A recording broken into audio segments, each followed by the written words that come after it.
We begin with developing news from Etobicoke. 3 people have been taken to hospital following a crash involving a Toronto police vehicle. This happened shortly after 10 a.m. in the area of Albion Road and Kipling Avenue. A 19-year-old man has been taken to hospital with serious injuries, while a 16-year-old girl and a police officer were both taken to hospital with minor injuries. You're looking at a live shot at the intersection this hour, a big disruption. The cause of this crash is still under investigation. It's the early stages at this point. We will continue to follow this developing story. Meanwhile, an investigation is underway following the death of an OPP officer in a crash on the 401 in Cobourg. Now, condolences are pouring in from the policing community and local officials for the friends and family of Sergeant Brandon Malcolm. CTV Sean Leathong has been following this story and joins us live from Cobourg with more. Sean. Well, Nathan and Michelle, Sergeant Malcolm was stationed here at the Northumberland detachment for the past 6 years, since 2020. But we do know that he died yesterday on the 401, not far from where we're standing for much of the day. We know the crash happened at around 5:30 yesterday afternoon as OPP were called to a single vehicle collision. Now, Sergeant Malcolm drove a motorcycle. We know he was a member of the Golden Helmets Precision Motorcycle Squad for the OPP. Once the OPP were detached to the area of the 401 between Burnham Street and Country Road 28, the officer was pronounced dead at the scene. As I mentioned, he had been part of this detachment for the past 6 years. We know he was also a previous member of the armed forces and had been an auxiliary officer with Toronto Police for just over 6 years. Now, you mentioned that the outpouring of support was coming in. We have heard from the president of the Ontario Provincial Police Association and the commissioner of the OPP. They spoke a little while ago. Here's what both of them had to say. His career goal was to become a police officer. He had been an auxiliary member with Toronto Police, a member of the Canadian Armed Forces, and in 2020 he joined the Ontario Provincial Police. He was living his best life as a police officer, a very proud member of our Golden Helmets, the Precision Motorcycle Team, a skilled motor officer, and doing an incredible job serving this province and dedicated to his community. It's a devastating loss for our family. The Ontario Provincial Police is a close-knit group of members across the province, and local here in Northumberland, they're feeling this devastating loss. Now, some mental health resources have been made available to members. We've seen that tight-knit community in action just moments ago. There were some members showing up and dropping off food for anybody who may be inside here, obviously grieving. When it comes to the crash, we do know an investigation is underway, but there aren't many details beyond that, just that it was a single vehicle collision and that Sergeant Brendan Malcolm was killed. Reporting live, I'm Sean Leathong. Nathan, Michelle, send it back to you. Thank you, Sean. And Premier Doug Ford released a statement immediately following the collision yesterday. He wrote, "I am very sad to hear that an Ontario provincial police officer was killed in the line of duty in Cobourg earlier today. My thoughts are with the officer's family and loved ones, as well as all of our brave women and men in uniform across the province who risk their lives every day to protect Ontario." In other news, a man in his 50s is fighting for his life in hospital after being struck by a vehicle in Etobicoke. This happened shortly before 8 this morning near Dundas Street in Islington. Police say the driver involved remained at the scene. The circumstances leading up to the pedestrian being struck are under investigation. A tow truck fire in Brampton overnight is being investigated as a case of possible arson. Cell phone video shows the truck engulfed in flames in the driveway of a home near Dixie and Steeles. Firefighters arrived on scene around 3 in the morning. The Ontario Fire Marshal's office has taken over the investigation, and so far, police have not provided any information on possible suspects or whether this may be linked to 3 similar incidents in Brampton last week.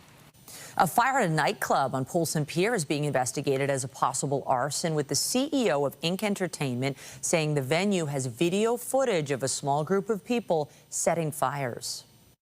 Yeah, we're just standing on the edge of Cabana, and we had a couple of guys that we have footage of came and torched the place in 3 different areas, quite a bit of damage. So it is arson. It's been documented, and we've had everybody here this morning already to try and start rebuilding again for our opening May 31st, which we will be able to. But definitely arson, 100%. Firefighters and water lines from a fireboat were deployed to the scene early this morning. Toronto Fire says the flames were contained to the exterior of the building. No injuries have been reported in this case, and the investigation continues. The suspect in a deadly shooting at a college bar in southwestern Ontario has been arrested after spending more than 2 weeks on the run. Sarnia police were called to the Lambton College campus around 1 in the morning on April 10th for reports of a shooting. 20-year-old Dane Nesbitt died in hospital as a result of gunshot wounds, while 2 other people were injured. 24-year-old Kya Chin Do was arrested yesterday at a home in London and is facing charges including second-degree murder and attempted murder. 2 19-year-olds are also facing gun-related charges and accessory to murder after the fact in connection with the shooting. Still to come, the federal government is set to provide its spring economic update this afternoon. We'll have a preview a little later in the newscast. Opposition MPPs and advocacy groups are speaking out about the Ford government's plan to dramatically expand Billy Bishop Airport, including the addition of jets. Billy Bishop is just too small. It's only 200 acres. The next smallest airport in North America that has jets is 600 acres, and that's San Diego. It's too crowded. Doug Ford wants to bring in another 8 million passengers to the downtown core, to Billy Bishop, not to visit the downtown core, but to actually fly out. And so the traffic, in one of the reports, it talks about with half of that, the estimate for the environmental assessment, they were working with 5 million passengers a year, and they said this would cause a 450% increase in downtown traffic. One is by Oliver Wyman, which is Air Canada's consultants, and they said, among other things, that you would have to have runway approach lighting for about 700 meters at the end of the runway. That's in addition to the 900 meters that's mentioned in the Globe and Mail today. In other words, the runway would come out a bunch of distance, and then you would have the runway approach lighting. The province is pushing to take over the city's role in managing Billy Bishop Airport as part of its push for expansion. That's led to pushback from the mayor and members of city council who've expressed concern over the potential impact on the waterfront. The Raptors are preparing for Game 5 of their first-round playoff series with the Cleveland Cavaliers. The series is currently tied at 2 games apiece, but the Raptors will be heading back to enemy territory for Game 5. CTV's Allison Hurst has more. Lots of excitement as the Raptors head to Cleveland for Game 5, having evened out this series on the last 2 games at home. And of course, everybody talks about how a series is not lost until the home team loses a home game. And so lots of excitement as they head into Game 5 in Cleveland. Analysts have been talking about the real shift, that the pressure is now on Cleveland to pull it out, that they've got the star power and they're the ones now heading back to their home court, and they are the ones who have the pressure on them. Well, the Raptors have done what they needed to do here in Toronto in front of their hometown fans. We heard from the players how excited they were to be in front of Toronto fans. We heard how loud it was in Scotiabank for Games 3 and 4. Even RJ Barrett talking about how excited he was to be playing in front of his hometown crowd over these games. He also, though, did talk about how he likes to play the villain, and that home court advantage doesn't really impact him all that much. And so he is now going to get that opportunity in Game 5 with the rest of his team and his squad to head over there and play that villain card and hopefully continue and bring the momentum from these last 2 games with them. Perhaps not the prettiest game in Game 4, a little bit of a muck it out, but they pulled off the win, and that is really what matters in this 7-game series. Here's a little bit more from one analyst. This is a team that is learning on the fly. They're learning really quick, but we're seeing the progression. We've seen it. Game 3, they won, but they won shooting a ton, which is not how you typically expect this Raptors team to win a basketball game. That ugly game in Game 4, to me, shows that this is a team that's learned how to muck it up. James Harden had 15 turnovers in 2 games in Toronto, which proves that the Raptors know how to get in there and how to muck it up. Game 5 gets underway tomorrow night at 7:30. I'm Allison Hurst reporting from OVO. All right, we got more news in a moment, but first to look at the forecast. There's a lot of look at the city. We've got a few clouds and also some rain in some areas off and on. Not quite what we had yesterday, but I'm sure eventually things are going to get better. Lindsay Morrison has a look at the current conditions. Hey, Lindsay. Hey, Nathan. Yeah, it was a pretty soggy start to the day, depending on where you're joining us from in the GTA. The time may have varied. We saw in Sean's report not long ago from the Coburg area that rain is still coming down. We've got showers, though, across the GTA, and we will hold on to the chance of showers and the risk of a thunderstorm for this afternoon, although the heaviest rain has now pushed east. We're at 12 degrees this hour at Pearson Airport, forecasting a daytime high of 18 today. Winds right now coming out of the south. We're going to see the winds gradually change direction through the day today and into the night tonight. And when that happens tonight, that's going to cool us down for the day tomorrow. But again, we hang on to the warmth for this afternoon. 18 degrees is above seasonal, but you can expect going forward for the rest of the week, we are going to be below the seasonal average. We'll talk about the chilly end to April and start of May coming up. For now, though, Nathan, back to you. Thank you, Lindsay. Jewish advocacy group B'nai B'rith says anti-Semitic incidents in Canada hit another record high last year. The sustained year-over-year increase in incidents of anti-Jewish hate make it clear that, when it comes to anti-Semitism, we have become a nation that tolerates disgraceful levels of hate. A report from the group says there were 6,800 incidents recorded across the country last year, and that's up from 6,200 in 2024. They included incidents of violence, harassment, and vandalism. The organization says Ontario and British Columbia saw increases in anti-Semitic incidents, while Quebec and Alberta saw declines. King Charles is set to become only the second British monarch to address U.S. Congress today as he continues an official visit to America to mark the 250th anniversary of the country's independence from Britain. The visit by the King and Queen Camilla comes as relations between the two countries are tense. Trump, who hosted the royal family at the White House for tea yesterday, has frequently criticized the United Kingdom and Prime Minister Keir Starmer for not joining the U.S. and Israel in their war with Iran. Security is extremely tight during the King's four-day visit, taking place in the wake of the shooting at the White House Correspondents' Dinner. CTV's Scott Hurst has been following the King's visit to the U.S. He joins us live with more. Scott, certainly the U.S. and U.K. relations under strain right now. Michelle, good afternoon. It has been a warm welcome for King Charles and Queen Camilla, despite the strain that you talk about between U.S. President Donald Trump and U.K. Prime Minister Keir Starmer. And we've already seen a lot of pomp and pageantry. The King and Queen arriving last night, but now this morning having the official welcome to the White House, where Donald Trump in his opening remarks paid tribute to the long and shared history between the British and U.S. relationship. And he did also talk about the personal affection his family has for the royal family, even talking about how his mother would always stop and have to watch the Queen anytime she was on TV. And as you mentioned, the Queen, the only British monarch to address U.S. Congress back in 1991. Now her son, King Charles, will share in that history, delivering a rare message to a joint meeting of Congress later this afternoon, about 3 o'clock our time, in front of the joint session of Congress, where he's expected to talk about the stabilization and kind of shoring up this sour relationship.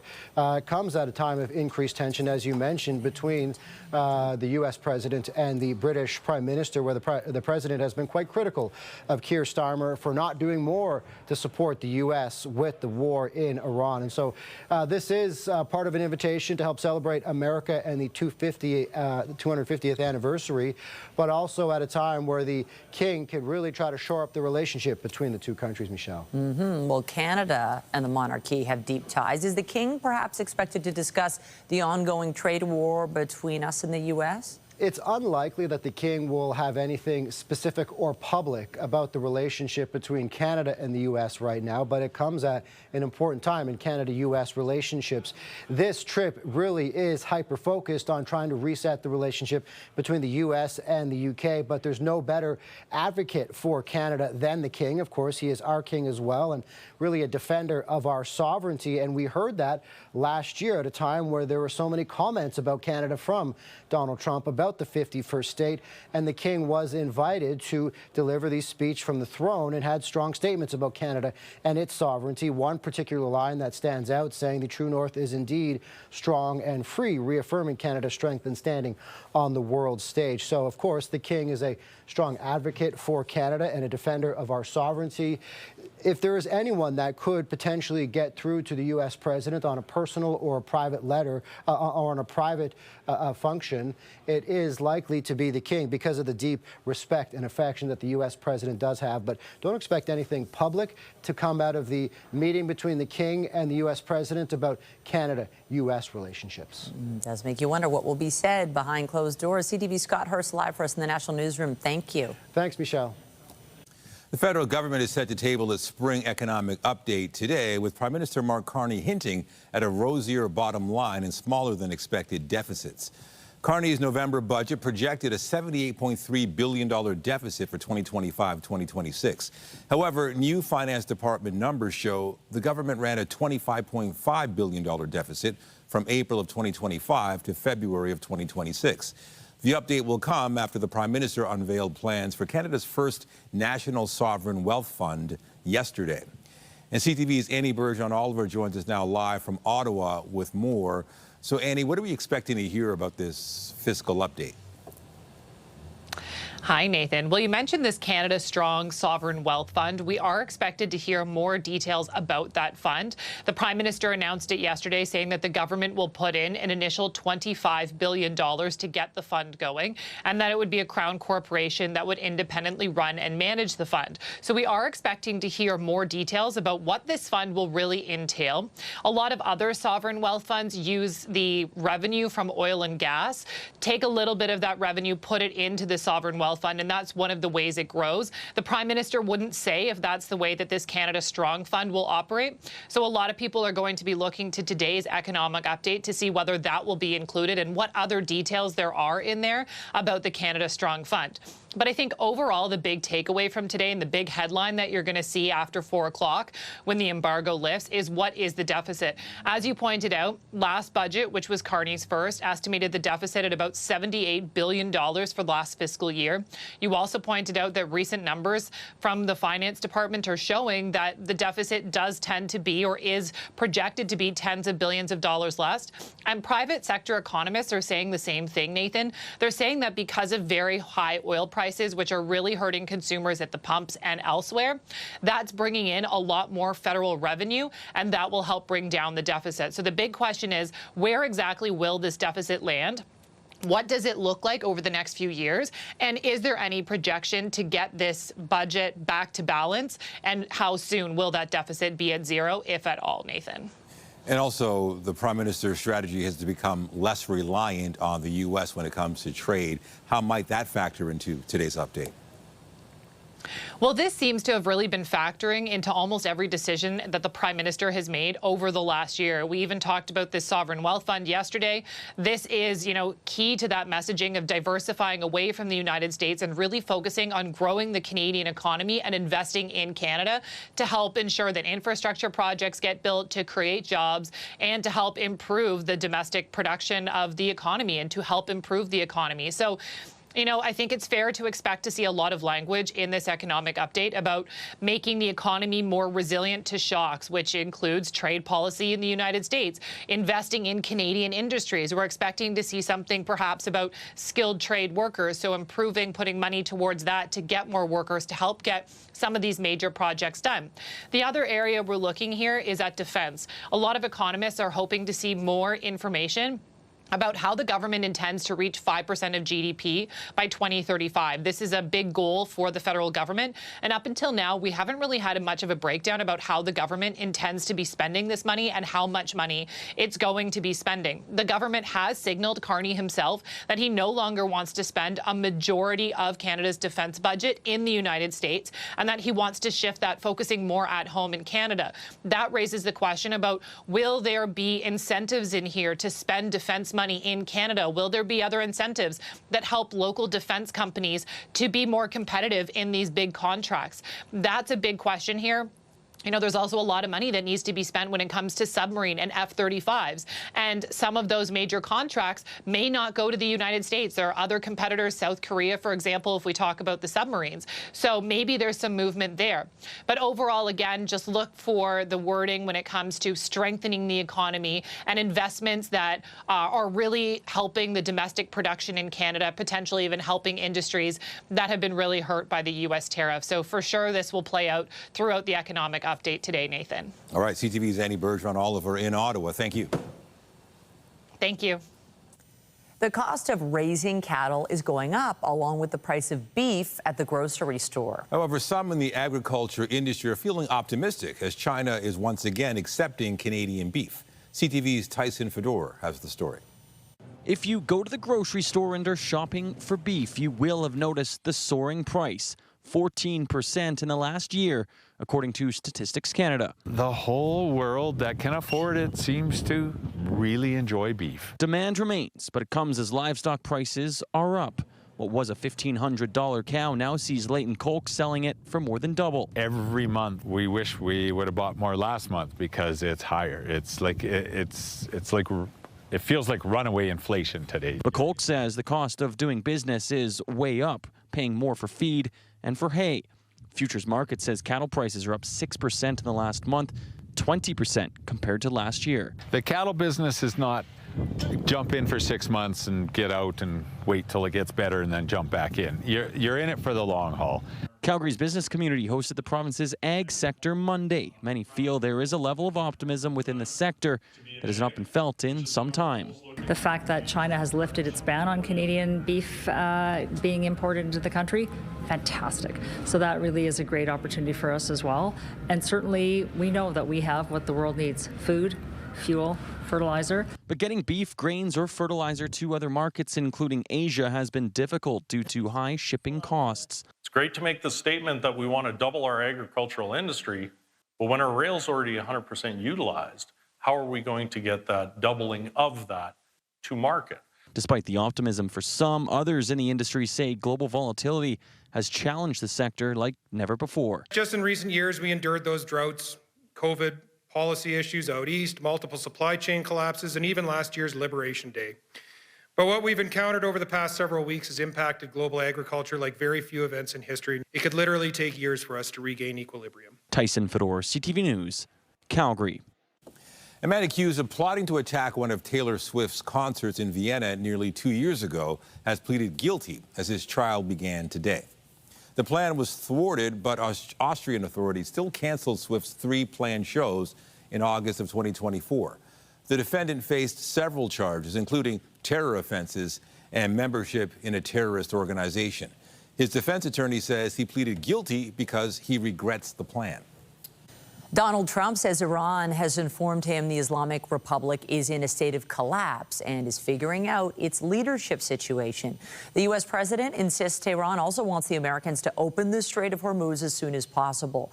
It is not clear how Iran might have communicated that message. Trump has not been receptive to Tehran's recent peace proposal. It would see discussion of its nuclear program set aside until the war ends. But Trump wants that issue dealt with on day one. He scrapped a visit by U.S. negotiators to mediator Pakistan last weekend. The United Arab Emirates says it will pull out of the oil exporting group OPEC and the wider OPEC Plus effective May 1st. The move by the world's 8th largest oil producer has been rumored recently as the UAE pushed back against production restrictions and had increasingly frosty relations with neighboring Saudi Arabia, OPEC's de facto leader. In a statement, the UAE said the decision reflects its long-term strategic and economic vision and its evolving energy profile. OPEC has seen its power wane in recent years as the United States increased its crude oil production.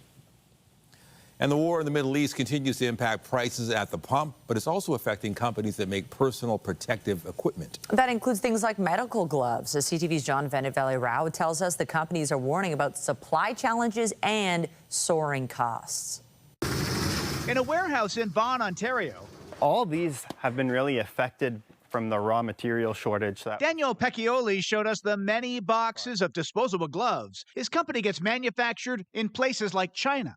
Ronco, hand, head, and body protection solutions A family-run business, Ronco makes all sorts of personal protective gear, from lab coats and hair coverings to eyewear.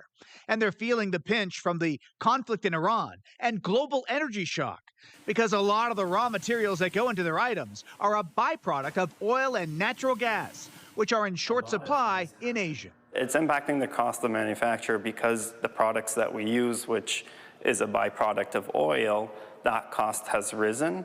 In particular, he says the cost to make disposable nitrile gloves used in hospitals for food prep or handling chemicals has gone up dramatically. These type of gloves, they're going to be at an 80% increased price for the retail market in the next 2-3 months. He says for some items, manufacturing costs are up 20 to 80% or more.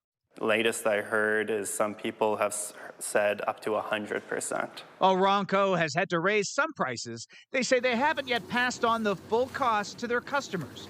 In Asia, which accounts for more than half of the world's manufacturing, the shortage in petrochemicals has made it harder to make plastics and synthetic materials like polyester, which go into thousands of consumer products. The longer the conflict continues, the greater chance that we're going to start to see shortages and or inflation on some of these items. Pecchioli expects these disposable gloves will soon be in short supply for retail.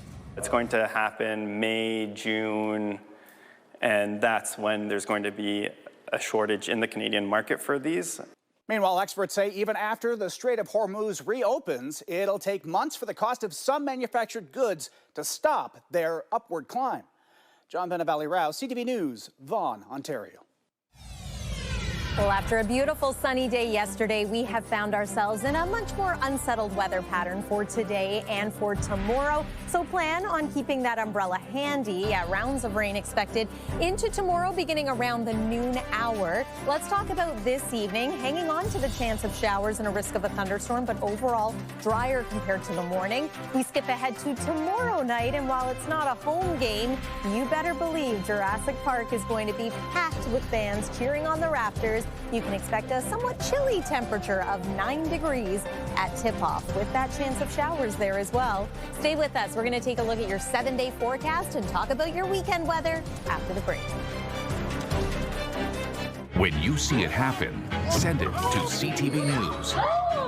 Text 10400 from your screen to ours.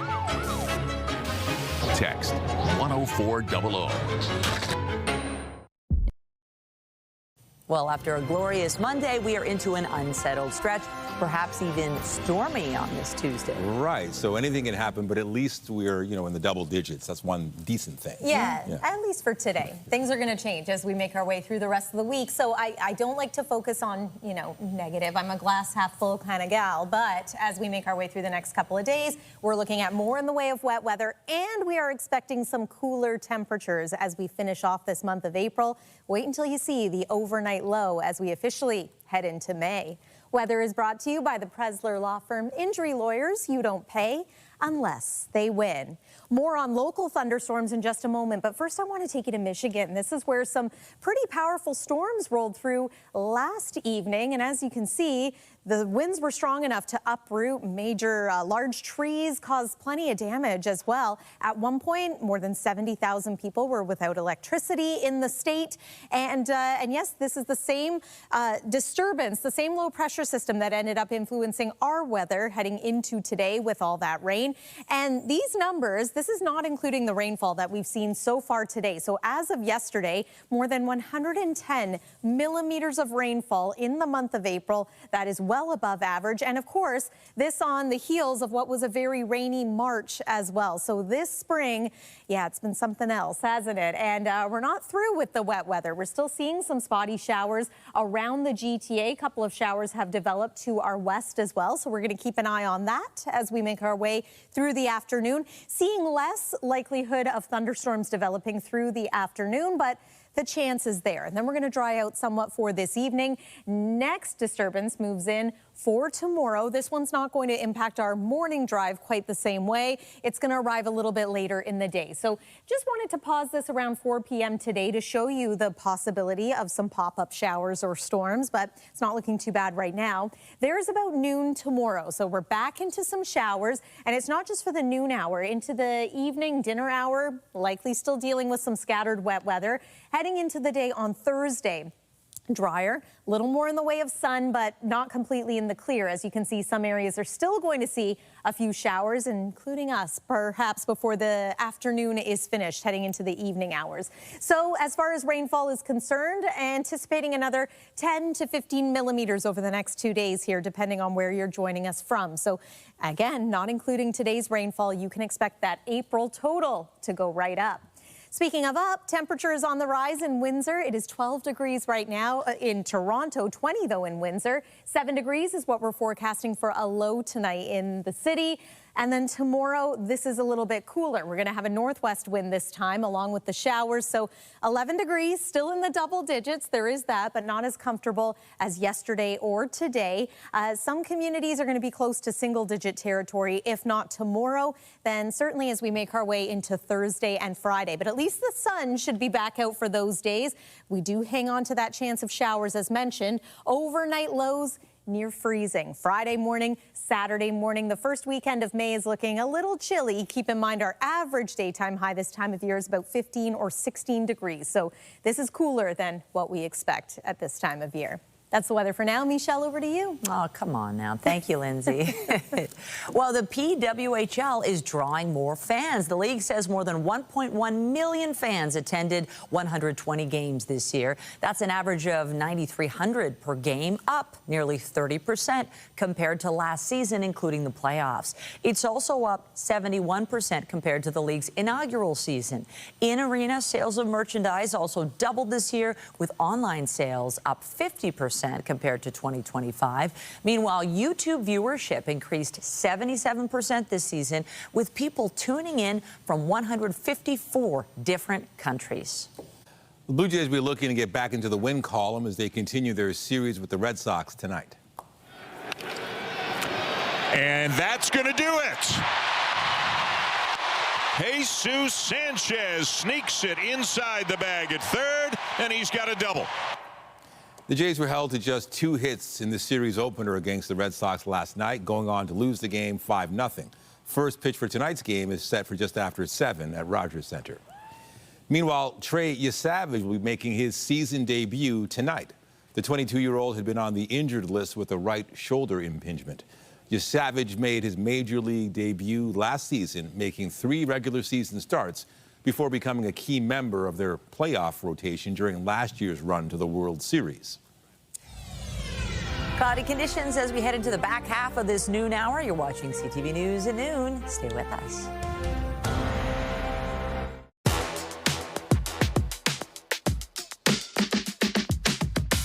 Looking for the perfect spot to impress on date night? Well, we're uncovering some hidden gem restaurants with cozy vibes, unforgettable dishes, and that extra little sparkle that will have you remembering this night for a long time. Brunch, lunch, or dinner, expect creative bistro dishes like French onion soup, beef tartare, steak frites, and after a meal, sneak downstairs to Sous-Sol, a hidden speakeasy serving original concoctions. French flair, cozy vibes, and a touch of mystery in every bite and sip. This week, we're stepping into history, where classic French cuisine gets a modern twist. Let's see what's on the menu. Et puis, on y va. All right, Chef John, this is a beautiful place with so much history, but what makes it the perfect venue for a date night? I mean, you can't go wrong with this heritage mansion at Bloor and Sherbourne. Each room kind of has its own unique flair to it. The bar area, the rose room's fantastic as well. So there's a room for somebody, everyone in here. This is how you create an elevated experience all around. Tell me a little bit about what you've put in front of me right here. So you have the Maison Selby French onion soup and the tartare in front of you. The onion soup's fantastic. It actually takes us 3, almost 4 days sometimes to make the soup. It's very rich broth and overly caramelized onions. It's a fan favorite here on date night. and then the classic steak tartare, kind of our Southern French take on it. Okay, I'll do my best to eat this on camera. Ball. Oh, that is so good. And it's good for two as well. Well, for now, it's good for one. Wow, Chef, this looks absolutely incredible. Two really impressive dishes. The coq au vin. Tell me a little bit about this dish. So this is a very traditional French dish. Red wine, braised chicken. It's a great dish, especially this time of year. You get the coq au vin, and somebody else will get the steak frites.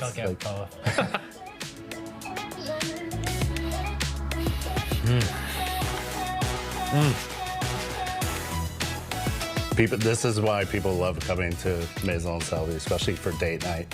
There's something on the menu for everyone, which is fantastic. Now I just need to find a date. I'll join you anytime. Okay. This is really wonderful. Thank you. Can't wait to finish this and go away.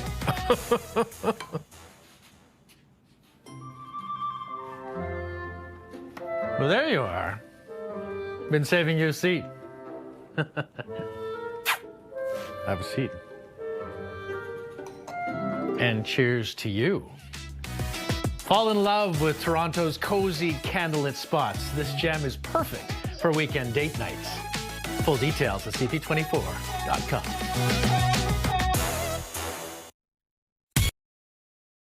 Thousands of Ontarians are currently without a family doctor, a problem the province is hoping to solve by expanding local health care teams. CTV's Alexandra Hollick has more on how that expansion is taking shape in Kitchener-Waterloo.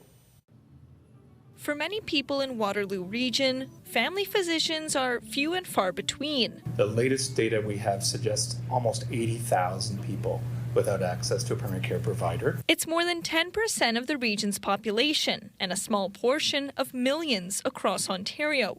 The province says it plans to close the gap by expanding local healthcare teams with $6 million of new funding. It's going to connect almost 20,000 people, 17,444 people to primary care across our region. The money is coming through the province's Primary Care Action Plan, which is meant to support urban and rural communities in need of care. This funding is an awesome start to help us chip away at that big number of folks without access, but this is an amazing start. This funding opens doors to stronger primary care teams, expanded services, and more equitable access for marginalized populations who have historically faced barriers to care. The funding comes after an initial investment of $4.1 million into Waterloo Region healthcare teams last year, all part of a multi-billion-dollar effort to connect everyone in Ontario with a primary care provider by 2029.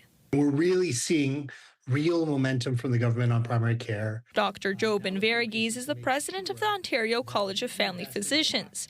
He says the college welcomes the province's plan, but stresses the need for sustainability. The focus is to make sure that these investments will actually reduce burden and help family doctors take on more patients. Verghese also says the province must work on attracting and retaining family doctors, while local care teams say there's more they can do, too. Not only do we have some work to do with attachment, we also have some work to do with ensuring that people know how to access Healthcare Connect and have that wonderful support as they get connected out into our communities. Alexandra Hollick, CTV News, Kitchener. Still to come on CTV News at noon, the deadline to file your income taxes is quickly approaching. We'll have what you need to know when we return. Get Toronto's top stories, breaking news alerts, and watch live. Download the CTV News app. The clock is ticking for people to file their income tax returns. The deadline is April 30th, while self-employed Canadians have until June 15th to file. Tax experts say while the deadline might feel daunting, missing it altogether can be costly. They also say filing on time and using free CRA-approved software can help maximize your chance at the best return. People are also being reminded to add in specific deductions like RRSPs, and those with multiple jobs need to include T4s for all of them. Meanwhile, the deadline for residential property owners in Toronto to submit their 2025 vacant home tax declaration is also April 30th. You can do it online. The city says the goal of the program is to increase the supply of housing by encouraging owners of vacant residential properties to sell or rent them. All homeowners must make their declaration to avoid a 3% tax levy based on the assessed value and a $250 fine. New data suggests the GTHA is becoming a renter's market. Data from Urban Nation shows in the first quarter of 2026, net rentals were down 3.8% year over year. Vacancy rates in the local rental market were up to 5.4%, which is the highest vacancy rate since 2021. Availability of rental units is also up to a record 8%. This has some landlords offering more incentives to renters, with Urban Nation saying 2 months of free rent is the most common offer. In Quebec, a new law on tipping took effect last year, but it appears many bars and restaurants are ignoring it. Now, more than 500 establishments are facing complaints. CTV's Christine Long explains. The rule came into effect after post-pandemic tip culture spiked. People were sick of being asked for tips and more tips, and so that's why the new regulation took place. There's already like the taxes, but then there's service fees, delivery fees, and then tip. When it's in a restaurant, I'm like, okay, well, it's normal, but yeah, for takeout, no. As of February, Quebec's Consumer Protection Office has received 531 complaints about merchants charging tips on the total after taxes. That's against the rules, says Charles Tanguay. Forbids merchant to enhance one form or one percentage instead of the other. They should be presented neutrally, so don't feel obliged to give a better tip. He says 200 notifications were sent out to non-compliant businesses. Some blamed their electronic payment providers who were slow to update their systems. Regulation was announced long before it took force, but it's what we've been told also, that it takes time to adapt. If a merchant who has received a warning is the subject of more complaints, a fine can be issued. Some clients we spoke to said they don't check if the tip is calculated, including the tax. I do not check. Oh, I didn't check at all. I don't really know. Others said keep a keen eye on the total before you tap. You try to check if you understand how the numbers are adding up. Sometimes I find they put a little bit, like a few cents that are not supposed to be there, so it's really important to check it out. Tanguay says, buyer beware. Tipping have to be volunteer, and if you're not satisfied, you don't be shy, and you can give less tip or no tips at all. My barbers get tipped pretty well. If you work in service, you have to tip. Tipping is about karma. Christine Long, CTV News. Coming up, saving a moose from a scary situation. We'll have more on a uniquely Canadian rescue on the prairies when we come back.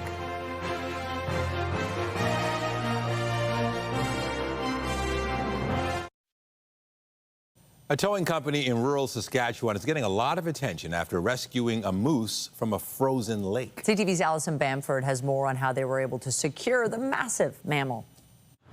In the last 12 years, there's not much Clint Gottinger hasn't seen as a tow truck driver. There's a lot of things that go, how? His most recent rescue is less of a head scratcher, but still something he won't forget. I'm just chuckling. That's not my first water rescue, but first moose rescue. A young moose stuck and stranded. It had fallen through the ice along a ditch in east central Saskatchewan. Gottinger spotted the animal over the weekend on his way to another call. I can't see him suffer. I just couldn't see an animal suffer. I thought, I got to get him out. He just sat there patiently and put the sling around his butt and popped them right out. So meanwhile, while I'm doing the moose rescue, I've got customers calling, where are you? He was already late, so he towed the moose back to his farm, where it stayed to rest and dry off before it carried on the next day.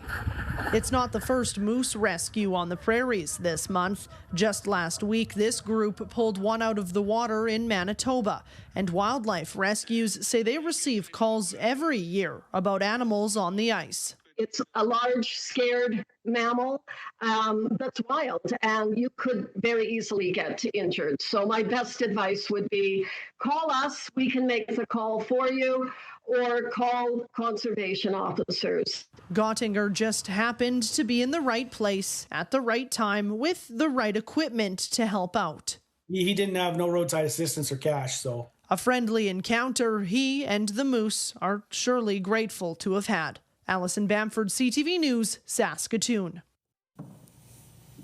What do you think? It was a great deed, and I'm glad everything worked out for the moose. Yeah, luckily we don't have snow like they do there. We don't have ice over Lake Ontario either, but we do have midges. Perhaps you can see on this live shot right now. We'll take a closer look. Yeah, there's a whole lot of bugs flying around that camera, and today's rain certainly helping them thrive. These midges are very common in the spring season. Anybody living down by the water knows exactly what I'm talking about, but they only stick around for a couple of weeks. Very important to Lake Ontario's ecosystem as well. We're hanging on to the chance of showers for the rest of this afternoon and evening, but it will be drier. There's tomorrow morning, not as wet for the AM commute, but a little rain is expected later on.